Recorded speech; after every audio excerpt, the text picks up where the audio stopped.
Barakallahu fikum. Assalamualaikum warahmatullahi wabarakatuh. Alhamdulillah, segala puji bagi Allah, karena memang hanya Allah yang pantas untuk dipuja dan dipuji. Segala kesuksesan yang kita raih, segala kebaikan yang bisa kita kerjakan, sejatinya itu adalah karunia Allah kepada kita. Sehingga yang pantas untuk dipuja dan dipuji hanya Allah semata. Sejatinya kita tuh tiap hari muji Allah, tapi kadangkala pujian itu hanya di bibir saja. Tatkala imam berdiri dari ruku mengatakan Sami Allah liman hamidah, Allah mendengar bagi orang-orang yang memujinya. Kita serentak mengatakan Rabbana walakal hamd, ya Allah, bagimu segala pujian. Kita tiap hari mengatakan itu. Tapi sekali lagi, kadang-kala cuma lewat di lidah. Hati kita tidak hadir tatkala memuji Allah.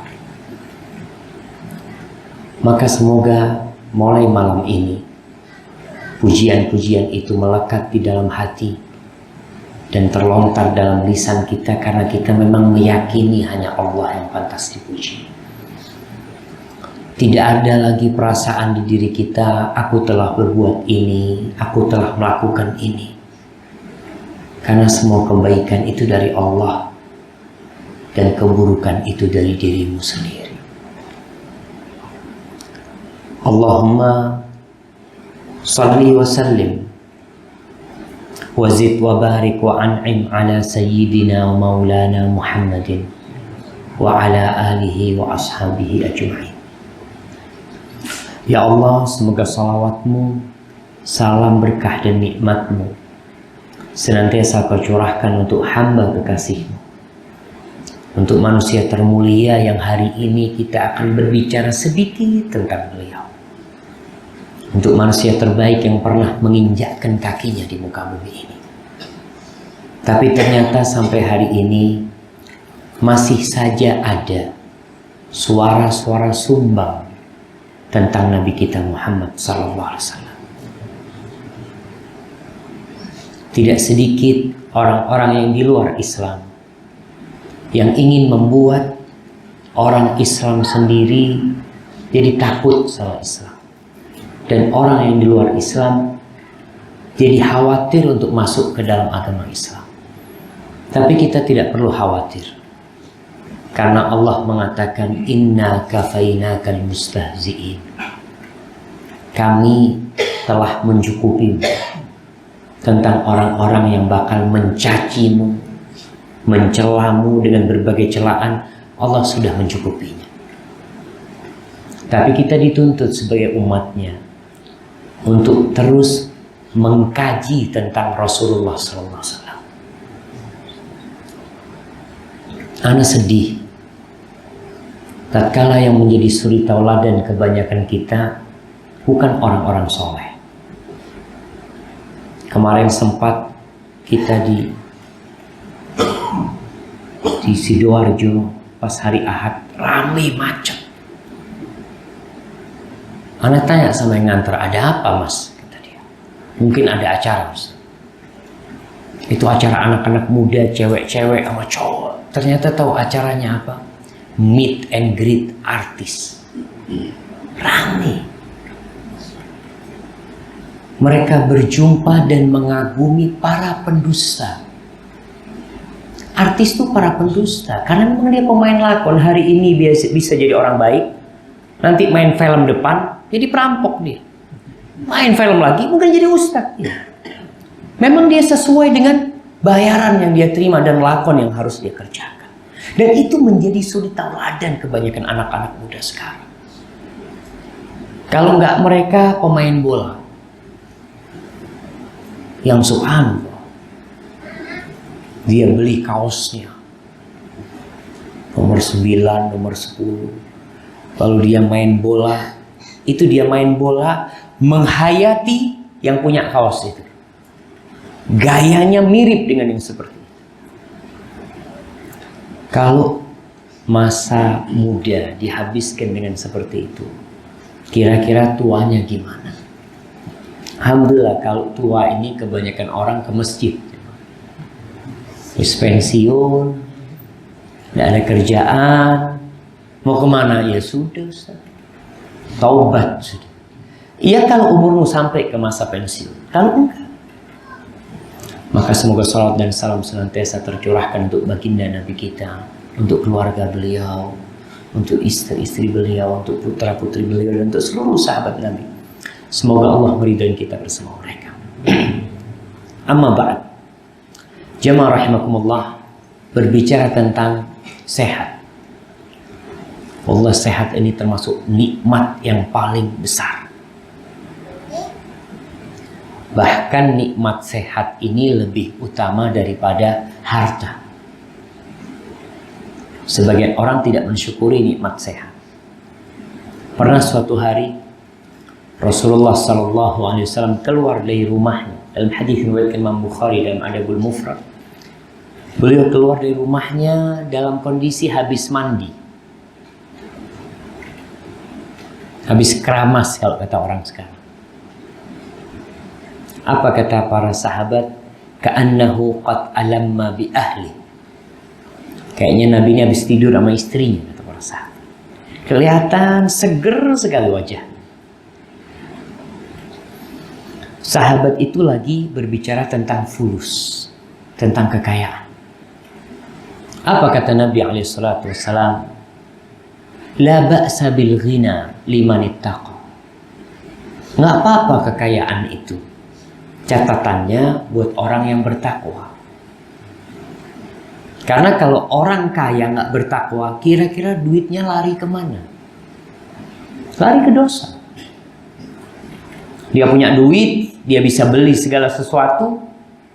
Lalu apa yang dia lakukan? Tanpa ada ketakwaan, tanpa ada kontrol dari pencipta buat dirinya, maka dia akan melakukan yang haram. Lalu Nabi mengatakan, walakinna sihhata khairun minal ghina liman ittaqa. Tapi kesehatan itu lebih baik daripada kekayaan buat orang yang bertakwa. Maka nikmat sehat termasuk nikmat yang agung.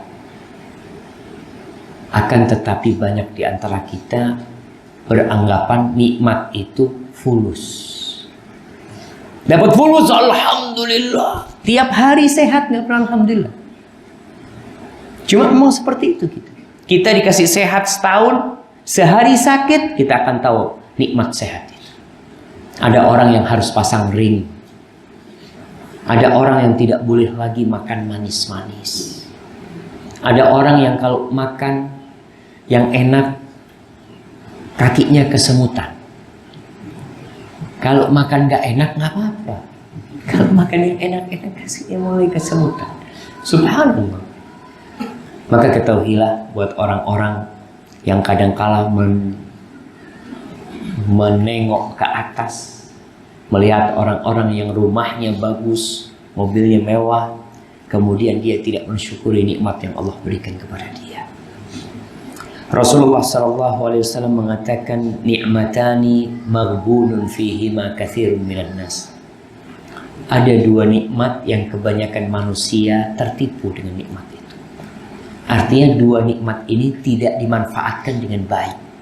Bahkan mungkin tidak menganggapnya nikmat. Apa dua nikmat tersebut? Anak katanya ada hadiah yang mau dibagi jemaah. Mana hadiahnya kalau ada jauh di sana? Apa dua nikmat itu jemaah? Siapa yang mau jawab? Sehat? Sehat dan kesempatan. Masya Allah. Barakallahu fikum. Fadal. Hayakumullah. Nikmat sehat dan faragh. Faragh itu ya mungkin diterjemahkan kesempatan, tapi faragh itu artinya waktu kosong. Waktu kosong. Artinya waktu luang, nggak ada kerjaan, nganggur itu nikmat. Jadi kalau ada orang nganggur, nggak punya pekerjaan, itu nikmat kan? Betul jemaah. Artinya kau dalam pengangguran itu bisa menambah derajat-derajatmu di surga. Cuma orang kan merasa tidak nikmat. Sekarang orang ketika nganggur bisa sholat duha 8 rakaat. Kalau antum kerja, wallah susah. Ana takut sholat duha termasuk korupsi waktu. Insyaallah. Takut dia sholat duha korupsi waktu. Tapi ketika kosong, itu sebenarnya nikmat yang besar. Makanya kadang-kala ana rasakan kalau ana naik mobil atau naik kereta umum itu, ana bisa memanfaatkan waktu kosong itu untuk baca, untuk zikir lah, untuk baca Quran. Tapi kalau ada sohib, ngapain gitu? Ngobrol, ngalor ngidul sana. Padahal itu waktu kosong seharusnya mungkin kau bisa sholawat 10 kali buat Nabi. Kau bisa baca Quran, kau bisa ini. Dan ini waktu luang nikmat jangan. Dan di antara yang akan disesali oleh manusia kelak di hari akhir adalah waktu-waktu yang tidak diisi dengan ketaatan. Makanya orang yang pensiun itu sebenarnya nikmat. Betul. Kadang-kala orang pensiun bingung. Mau cari kerjaan. Udah, kau cari kerjaan akhirat. Ngapain jadi takmir masjid? Betul. Kau jadi takmir masjid. Apa yang bisa kau kerjakan buat masjid? Subhanallah. Ada seorang ustadz cerita. Ada orang datang ke masjid. Sampai masjid itu melihat sohib dia, teman lama dia, lagi nyapuin masjid dan bersihkan kamar mandinya masjid. Sohibnya kesian. Ya Allah, kesian orang ini, kata dia. Akhirnya dia menawarkan, gimana kau kalau memang nggak ada kerjaan? Aku banyak kerjaan. Kata dia, alhamdulillah aku banyak kerjaan dan masjid ini aku yang bangun. Kata dia. Kata temannya, oh afwan. Ternyata ini sohibnya yang bangun masjid. Dan dia punya waktu luang, dia datang ke masjid, dia bersihkan masjid. Karena itu nikmat, jemaah, nikmat. Yang orang banyak tertipu dengan waktu luang. Ibu-ibu banyak waktu luang. Tapi ternyata waktu luangnya dibuat ngapain? Buat olahraga jempol. Jempolnya olahraga terus. Karena kalau waktunya habis. Tahu-tahu suaminya datang, dia belum sholat duhur. Tahu-tahu suaminya, anak-anaknya datang, ternyata dia belum sholat duha. Waktu duha udah habis. Karena gara-gara para pencuri waktu itu jemaah. Yang kedua, kesehatan. Yang kita lupa. Kita baru ingat kalau sakit. Banyak orang ini Masya Allah jemaah, ketika sehat nggak pernah ke masjid. Waktu sakit, ya Allah, azan. Kapan anak ke masjid ya? Kapan ke masjid? Waktu sehat kau nggak ke masjid. Makanya sebagian orang ketika sakit itu nikmat. Karena dia tahu dengan nikmat sehat. Dia kepingin ke masjid. Dia berangan-angan, ya Allah, andai kata kakiku bisa aku gunakan untuk berjalan ke masjid, aku akan ke rumahmu ya Allah. Ngomongnya kalau sakit. Sehat nggak pernah ke masjid.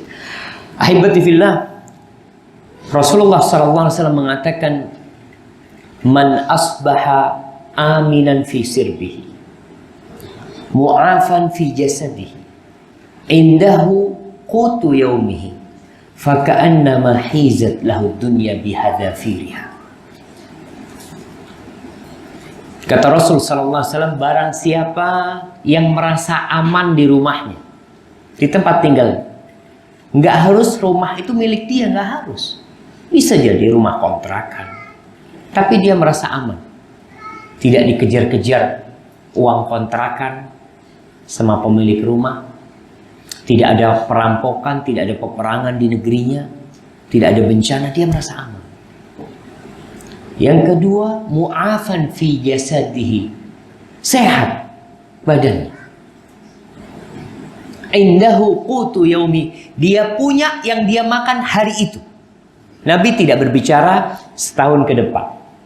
Sebagian di antara kita, Masya Allah jemaah, bukan hanya memiliki makanan hari itu, dia punya makanan cukup untuk 7 keturunan. Nabi SAW mengatakan yang punya 3 hal ini, faka'annama hizat lahud dunya bihadzafiriha. Seakan-akan dunia dan isinya ini diberikan kepada dia. Jadi untuk bahagia itu tidak butuh modal banyak, cuma aman, sehat, badannya nggak sakit-sakitan, dan punya dia makanan. Hari esok belum tentu milik dia. Bisa jadi besok dia mati. Ada apa dia repot sama hari esok? Kebanyakan kita itu stres karena memikirkan hari esok. Orang tua kadang-kala mikirin, aduh ini mau bayar SPP ini. Kapan? Bulan depan. Bismillah, bulan depan. Kalau memang anakmu hidup sampai bulan depan, rezekinya ada. Insya Allah kau bayar. Karena ada anak yang nggak hidup sampai bulan depan. Ada apa engkau memikirkan sesuatu yang kau nggak tahu kepastian hidup dia? Ya kau berusaha, bismillah. Serahkan sama Allah SWT. Kemudian Nabi SAW mengatakan tentang yang bakal ditanya pada hari kiamat nanti. Supaya kita tahu dengan nikmat yang Allah berikan. Dalam hadis yang diriwayatkan Imam Tirmidzi, Nabi SAW mengatakan, Inna awwala ma yus'al anhu yawmal qiyamah ya'ni al-'abd. Sesungguhnya yang pertama akan ditanyakan kepada hamba pada hari kiamat nanti, kepada hamba minan na'im, di antara nikmat-nikmat Allah yang banyak. Apa yang akan ditanyakan? Ayyuqala lahu alam nusahhi laka jisma. Pertanyaan pertama dikatakan, bukankah kita telah membuat tubuhmu sehat? Itu pertanyaan tentang nikmat. Bukankah kita telah memberimu tubuh yang sehat? Kau apakan tuh badan? Kau gunakan untuk apa? Kita lebih sering menggunakan tubuh kita untuk urusan dunia dan urusan akhirat jarang. Sebagian orang, Masya Allah, jam 3 bekernya dipasang. Seret. Jam 3. Bangun seger. Mau ngapain? Nonton bola. Iya. Sehat badannya. Nggak ngantuk dia. Kapan dia hidupkan bekernya? Jam 3 malam untuk sholat malam. Iya Ustaz. Ana biasa Ustaz. Tapi selalu ana matikan bekernya. Matikan lagi. Bangun subuh. Kita kurang mensyukuri nikmat sehat. Dan itu akan ditanya. Kau gunakan untuk apa sehat yang Allah berikan? Dan masa muda biasanya orang lebih sehat daripada masa tua. Wa nurwiyaka minal ma'il barid. Yang akan ditanya juga, dan kita memberikan kepadamu air yang dingin, air yang segar. Jamaah, antum sekarang hidup dalam kenikmatan yang tidak dihayalkan oleh Fir'aun dan Qarun dan Namrud. Bayangkan. Itu Qarun, Fir'aun, nggak ada AC di masa dia. Kalau musim panas gimana dia? Yang mungkin ada yang bawa kipas. Kalau capek, volume anginnya berkurang. Kita sekarang hidup bisa taruh AC di rumah kita, di mobil kita, yang panas dinginnya itu bisa kita atur. Di zaman Fir'aun belum ada kulkas, jemaah. Antum sekarang orang miskin bisa beli es krim di musim panas. Tapi tadi kita tidak merasa nikmat, jemaah. Padahal Allah memberikan nikmat yang besar sekali. Tapi berkaitan dengan bagaimana Rasulullah SAW menjaga kesehatannya. Ketika pertanyaan ini ditanyakan, Anda membaca fatwa. Sekelompok para ulama ditanya tentang bagaimana Rasulullah SAW menjaga kesehatannya. Maka para ulama itu menjawab bahwa Allah mengutus Rasulnya Muhammad SAW basyiran wa nadhira, sebagai pembawa kabar gembira dan pembawa peringatan. Liyukhrijan nas minadh-dhulumati ilan nur, untuk mengeluarkan umat manusia dari kegelapan menuju cahaya dengan izinnya. Wa yahdihim ila siratim mustaqim. Nabi kita Muhammad SAW diutus untuk memberikan petunjuk kepada jalan yang lurus. wa lam yab'athhu tabiban yudawil amrat wal asqam al badaniyah. Disebutkan, dan Allah mengutus nabinya bukan sebagai tabib yang mengobati penyakit-penyakit yang diderita oleh manusia di tubuh mereka. Dan Allah memerintahkan kepada nabinya untuk membangun masjid-masjid dan bukan untuk membangun rumah sakit. Dan Nabi SAW diutus untuk mengajak umatnya berobat dengan cara yang Allah turunkan, yaitu dengan cara mengobatin penyakit hati. Penyakit itu ada dua. Kata dokter sekarang mengatakan kebanyakan orang sakit itu Ustaz, dan terkena penyakit itu satu sebabnya. Siapa yang tahu? Anak kasih hadiah. Ini kata dokter tuh, naikkan penyakit ini satu sebenarnya penyebabnya. Hah? Pikiran, masya Allah. Fadhal antum, masya Allah. Barakallahu fikum. Nah, hayakumullah. Iya, pikiran jemaah. Makanya ibu-ibu tuh, kata seorang ustaz, kalau ibunya sakit, meriang panas, bilang, Bu, fadhal, naik mobil. Naik mobil. Kemana? Ya sudah, jangan dibawa ke rumah sakit, bawa ke mall, kasih dompet, fadhal. Itu sehat ibu-ibu jemaah. Turun dari mall langsung dia itu pikirannya langsung hilang dan pulang sehat. Dan memang mereka menyebutkan stres yang menyebabkan banyak penyakit itu stres. Dan sebuah penyakit akan berkembang lebih pesat ketika orang itu stres. Makanya kenapa orang-orang yang kena kanker, kena macam-macam, itu harus ditumbuhkan optimis untuk hidup. Dia mengatakan, sudah bismillah, Allah bisa menyembuhkan segala penyakit, jangan takut. Tapi kalau dikatakan, Mas ini kayaknya tinggal 3 bulan, langsung drop. Langsung drop. Hilang kekuatan dia. Berarti yang menyebabkan dia itu drop, penyakit dia atau pikiran dia? Pikiran. Dan Rasul SAW diutus untuk mengobati pikiran-pikiran negatif, penyakit-penyakit hati, dengan berbagai hal nanti yang akan kita lihat. Rasulullah SAW mengajarkan istighfar, menghilangkan kesyirikan, menghilangkan kedengkian. Ada orang yang murus jamaah gara-gara tetangganya beli mobil baru. Antum bisa bayangin, dia sakit dibawa ke dokter. Kenapa? Tetangganya beli mobil baru. Itu aja. Kemudian orang mengatakan ini nggak ada penyakitnya, ini nggak ada sebenarnya. Ya pikiran tadi. Orang sariawan, kalau tanya sama dok, kenapa sariawan dok? Ya kekurangan vitamin C. Sebenarnya dokter mengatakan itu pikiran aja. Nanti kalau pikirannya sudah tenang, sembuh sendiri.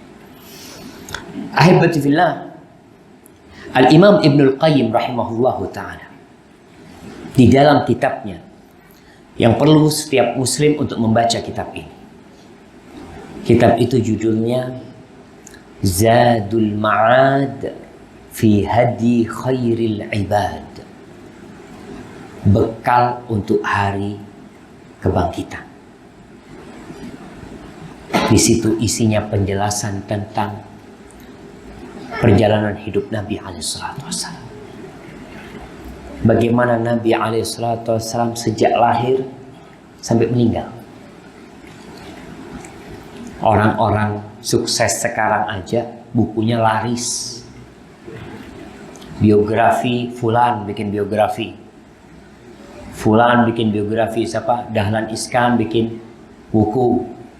Kemudian ada lagi yang sempat ramai bukunya Khairul Tanjung. Iya, Khairul Tanjung laris bukunya.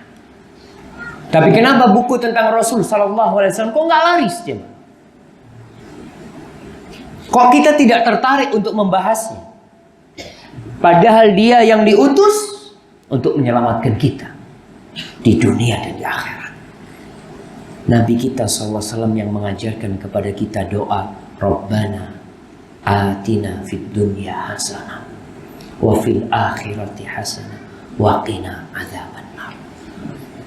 Kenapa buku itu kok nggak jadi bestseller?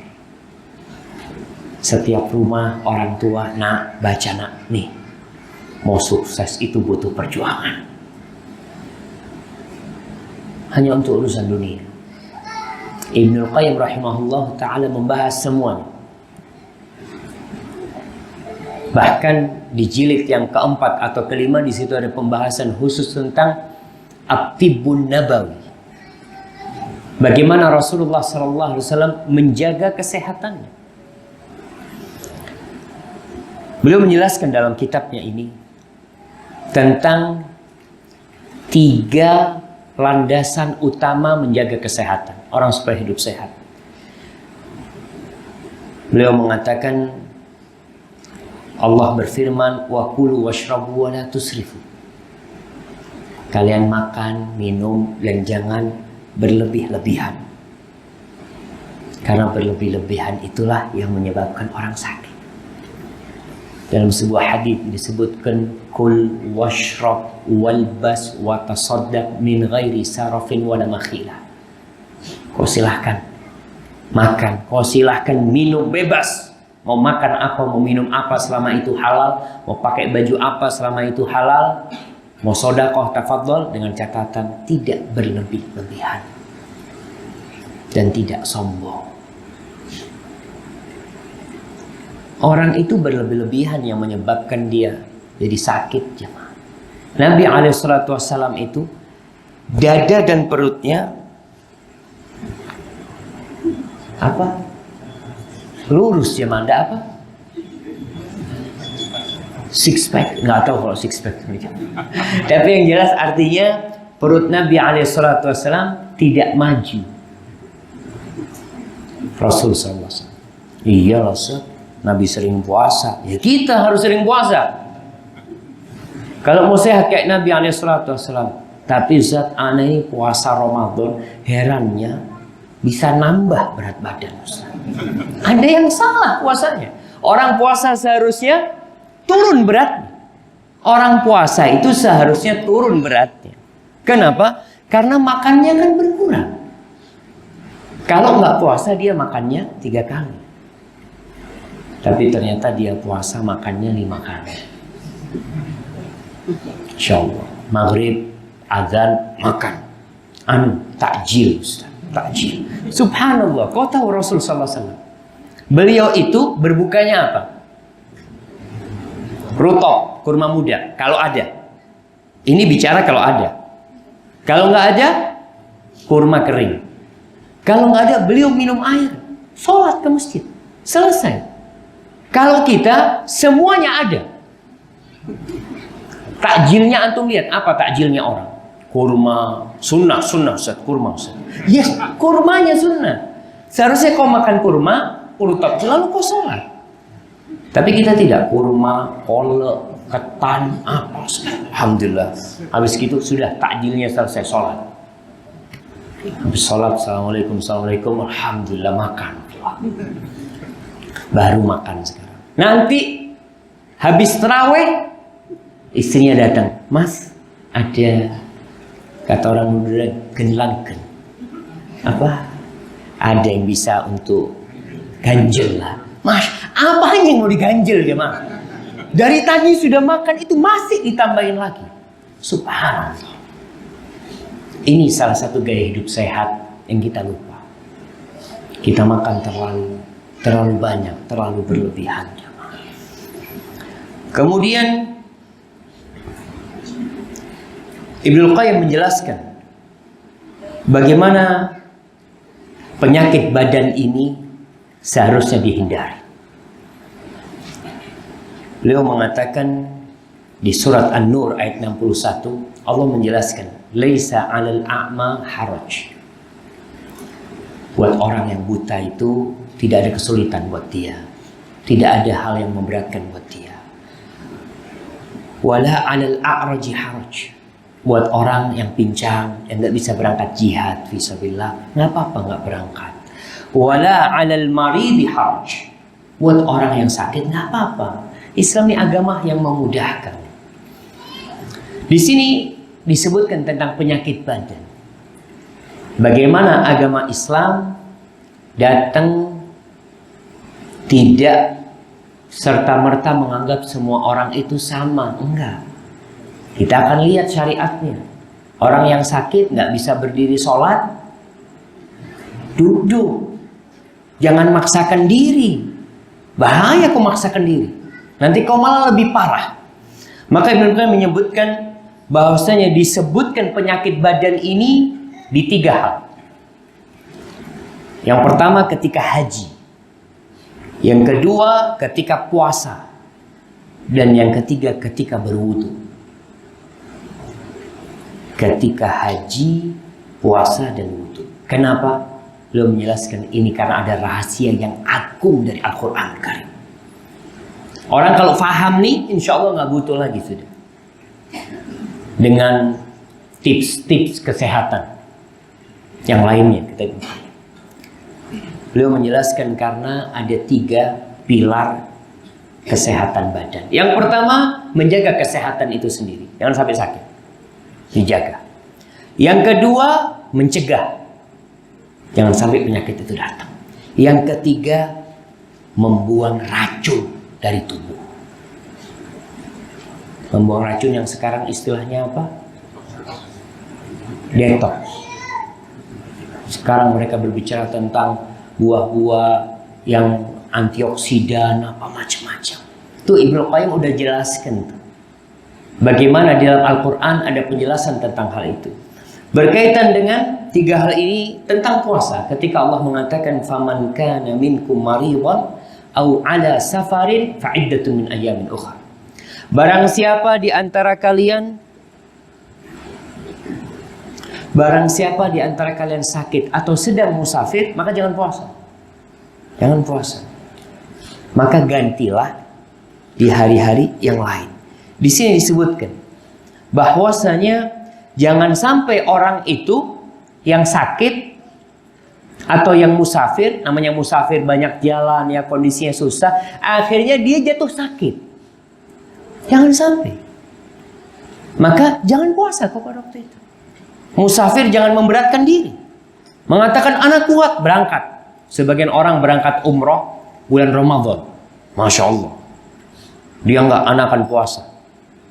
Kita tahu puasanya orang Indonesia kalau berangkat umroh itu tambah panjang. Dia berangkat jam 3 sore. Berangkat tuh. Itu pesawatnya menuju kemana? Ke barat. Mataharinya nggak terbenam. Sebagian jemaah itu di mana? Di pesawat. Anda dapatin. Udah ini sudah waktunya berbuka ini. Jam 6. Oh bismillah berbuka. Kita kan orang Indonesia. Kita berbuka dengan waktu Indonesia. Subhanallah. Berbuka itu dengan terbenamnya matahari, bukan dengan jam. Itu orang yang memaksa, akhirnya dia baru berbuka nanti di Riyadh atau berbuka nanti di Jeddah. Setelah itu dia melaksanakan umroh, sakit nih, karena tidak menjaga kesehatan. Kita diperintahkan menjaga kesehatan. Itu yang pertama. Ketika haji, Ibnu Qayyim menjelaskan di surat Al-Baqarah, Allah mengatakan faman kana minkum maridan. Barang siapa di antara kalian sakit. Kita tahu orang yang haji pakai ihram itu ada larangan-larangan berihram. Nggak boleh pakai tutup kepala. Ya. Kemudian tidak boleh potong rambut, tidak boleh potong kuku, tidak boleh pakai parfum. Maka Allah mengatakan faman kana minkum maridan.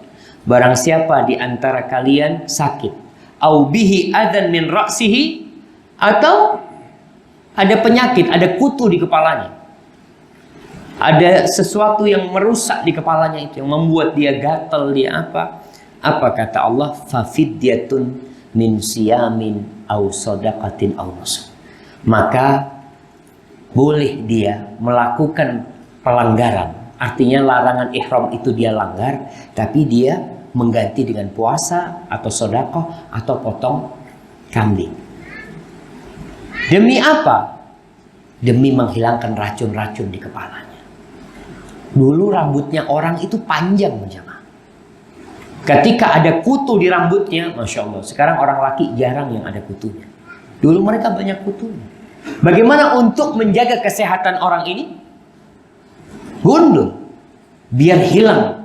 Dari sini yang disebutkan untuk menghilangkan semua racun-racun. Semua hal yang berbahaya dari tubuh, itu dihilangkan. Walaupun harus melanggar aturan. Bayangkan. Melanggar aturan demi menjaga kesehatan. Supaya jangan sampai orang ini karena ada kutunya di rambutnya yang banyak, sedangkan dia tidak boleh memotong rambutnya, sampai makanya tuh sakit lagi dia. Maka dihilangkan hal itu. Kemudian masalah pencegahan yang lebih baik daripada mengobati. Ini dalam ayat wudu. Di surat An-Nisa ayat 43, ketika Allah mengatakan, wa in kuntum mardah aw ala safarin aw jaa ahadun minkum minal ghaid aw lamastumun nisa falam tajidu ma'an fatayammamu sa'idan thayyiban. Barang siapa di antara kalian sakit atau musafir atau baru selesai buang air besar atau habis menyentuh wanita, berhubungan dengan wanita, kemudian kalian tidak mendapatkan air, maka tayamum. Ini mencegah. Artinya ada orang-orang yang sakit, kalau kena air dia sakit, maka dalam Islam tayamum. Orang sakit junub, mana jemaah? Orang sakit junub. Pernah kejadian seorang sahabat di masa Nabi SAW, dalam perjalanan peperangan mungkin, sahabat ini terluka-luka, tidur malam, paginya junub. Akhirnya dia bingung, aku gimana? Aku mandi atau nggak usah mandi? Karena kurangnya ilmu sebagian sahabat, mereka mengatakan kau harus mandi. Mandi nih sahabat, mati. Akhirnya berita itu sampai kepada Nabi SAW. Murka Nabi kepada para sahabat itu. Apa kata Nabi SAW? Qatalahum Allah. Mereka menyebabnya matinya orang itu. Semoga Allah membunuh mereka, mematikan mereka. Sampai seperti itu doa Nabi SAW. Halla sa'alu. Kenapa mereka nggak tanya kalau nggak punya ilmunya? Jangan sampai memberikan fatwa yang menyesatkan, yang menyebabkan kematian. Maka dari ayat ini kita bisa memahami bahwa Islam itu berusaha untuk mencegah sebelum terjadi. Maka kau jangan jaga kesehatan dengan cara mencegah hal itu.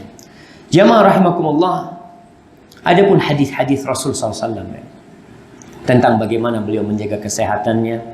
Yang pertama, menjaga kesehatan dengan ruqyah, dengan doa.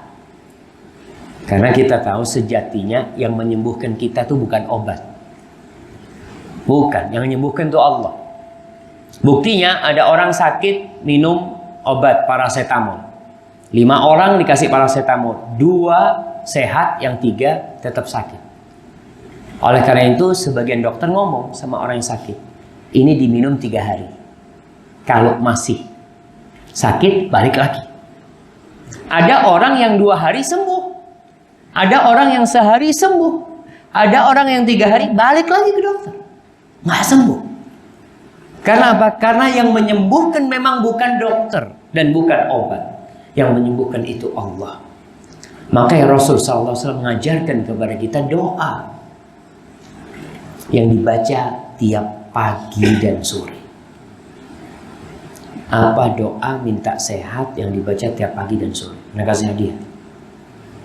Nah, Allahumma afini fi badani, Allahumma afini fi sam'i, Allahumma afini fi basari, la ilaha illa anta, masyaallah, fadhal, barakallahu fikum. Nah, itu doa tiap pagi dan sore dibaca sama Nabi SAW. Kita tuh tidak tahu dengan kondisi tubuh kita, ada apa di dalam tubuh kita, kita nggak tahu. Sekarang sebagian orang, Masya Allah, tiap bulan bisa check up. kolesterol berapa, dia bisa tahu. Itu orang berduit tuh. Orang nggak berduit baca doa ini. Nah, dia mau check up gimana? Maka dia minta tiap pagi, Allahumma afini fi badani. Ya Allah, berikan afiah di badanku. Afiah ini sembuh dari penyakit dan selamat dari bala dan musibah. Karena bisa jadi kita sakit gara-gara jatuh dari motor. Itu bala. Kita minta juga disembuhkan kalau ada penyakit di dalamnya. Allahumma afini fi badani, badanku semua dari ujung kaki sampai ujung rambut. Allahumma afini fi sam'i, minta supaya dikasih afiah di pendengarannya. Jangan sampai dia jadi budak, jadi tuli. Karena ada orang semakin berumur semakin pendengarannya lemah kadang-kala. Atau ada orang yang jatuh akhirnya rusak pendengarannya. Kita minta sama Allah. Karena ini termasuk nikmat yang bakal ditanya pendengarannya. Yang ketiga, Allahumma afini fi basari. Kita lihat sekarang banyak orang kena katarak. Dari kecil sampai muda bisa melihat. Di masa tuanya mulai ragu. Kau baca tuh doa. Allahumma afini fi badani. Allahumma afini fi sam'i. Allahumma afini fi basari. La ilaha illa anta. Tidak yang berhak disembah kecuali Engkau, ya Allah. Apakah cukup doa Nabi di situ? Enggak. Nabi mengatakan, Allahumma inni a'udzubika minal kufri wal faqr wa a'udzubika min adzabil qabri la ilaha illa anta. Ya Allah, aku berlindung kepadamu dari kekufuran. Ini penyakit hati. Kita berlindung dari kekufuran. Jangan sampai badan sehat tapi ternyata kufur kepada Allah. Dan aku berlindung dari kefakiran. Wallahi, kefakiran itu termasuk musibah. Dan berlindung dari azab kubur. Tiada yang berhak disembah kecuali Engkau. Itu doa Nabi SAW. Baca. Dan masih banyak doa-doa lainnya tentang kesehatan. Beliau SAW tiap pagi itu biasa mendoakan Hasan dan Husain. Meruqyah Hasan dan Husain.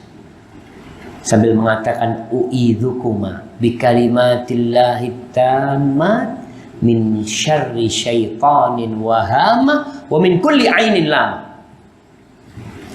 Anak kecil belum bisa doa. Berarti yang doakan siapa? Bapaknya. Ibunya yang doain, pegang kepala anaknya. Pegang ubun-ubun yang mengatakan, aku meminta kepada perlindungan buat engkau dari kejahatan syaitan. Dan dari penyakit mata. Mata yang dengan hasad memandang ada kejahatan. Dan dari hama, binatang-binatang. Dan kita nggak tahu, anak kecil main, tahu-tahu bengkak kakinya. Anak kecil main, tahu-tahu mati. Ternyata dia digigit ular. Kita minta perlindungan sama Allah. Itu Nabi biasa membacakan hal itu. Baik. Kemudian Rasulullah SAW mengatakan tentang bagaimana menjaga kesehatan jamaah. Berapa menit lagi azan jamaah? 1 menit lagi. Baik. Ana akan bacakan hadis Rasul SAW. Beliau mengatakan, ma mala'a adamiyun wi'a'an syarran min batn. Tidaklah anak Adam itu memenuhi wadah yang lebih buruk daripada perutnya. Jadi kebanyakan penyakit dari mana? Perut. Dan tempat yang paling buruk yang diisi sama anak Adam itu perut. Lalu Nabi mengatakan, bihasab ibni Adam akalat yuqimna sulbah. Cukuplah kau makan itu, tak usah banyak-banyak. Makan yang membuat punggungmu jadi tegak. Jamaah, yang menyebabkan punggungnya jadi tegak. Artinya nggak usah banyak-banyak. Punggung kita tegak berapa piring ya? Setengah piring langsung tegak? Tegak insya Allah jamaah. Tapi insya Allah kita lanjutkan hadis ini setelah sholat isya. Nanti setelah sholat isya kita mungkin langsung kajian sholat sunnahnya di mana? Di rumah. Karena sebaik-baiknya sholat itu di rumah, kecuali sholat wajib. Jangan sampai bapak-bapak sholat di masjid lalu rumahnya jadi kuburan. Karena tidak ada sholat di rumahnya. Karena terkadang istri antum itu libur sholat. Libur sholat. Antum sholatnya di masjid Qobliyah, di masjid Ba'diyah, di masjid. Sampai rumah seminggu nggak ada sholat. Karena sholatnya semuanya di masjid. Yang fardu di masjid, yang sunnah dianjurkan di rumah. Hada wallahu a'lam bishawab. Sallallahu ala nabiyina Muhammad wa ala alihi wasallam. Kita lanjutkan setelah isya.